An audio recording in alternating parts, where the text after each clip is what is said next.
رسول اللہ۔ معزز سامعین، آج کی ویڈیو میں آپ کو ایک ایسی دعا بتاؤں گا، انشاءاللہ آپ دعائیں دیں گے، یہ دعا پڑھیں گے تو ہر طرح کی مصیبت بلا سے آپ محفوظ رہیں گے۔ بڑی زبردست دعا ہے اور یہ ایک مجرب عمل ہے۔ سامعین، اس سے پہلے گزارش یہ ہے کہ میرے چینل کو سبسکرائب کر دیں، ویڈیو کو لائک اور شیئر کر دیجیے گا۔ سامعین، دعا میں آپ کو بتانے جا رہا ہوں، یہ بہت ہی عظیم دعا ہے۔ آپ 5 نمازوں کے ساتھ ساتھ اس کو بھی پڑھیں گے۔ ویسے بھی بندہ جب نماز پڑھتا ہے تو اللہ تبارک و تعالی بندے کو بڑی کرم نوازیاں فرماتا ہے۔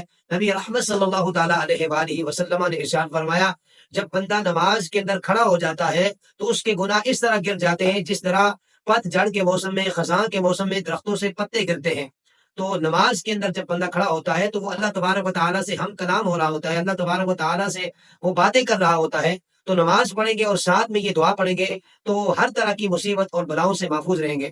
سبھی دعا کیا ہے؟ اللہم احسن عاقبتنا فی الامور کلہا واجرنا من خزی الدنیا وعذاب الآخرہ۔ یہ دعا آپ نے ہر نماز کے بعد پڑھنی ہے، اور اول آخر اس کے آپ نے 3 مرتبہ درود پاک پڑھ لینا ہے اور 7 مرتبہ اس دعا کو پڑھنا ہے۔ یہ عمل آپ مسلسل کریں تو آنے والی تمام مصیبتوں، پریشانیوں، دکھوں سے اللہ تبارک و تعالیٰ آپ کو محفوظ رکھے گا۔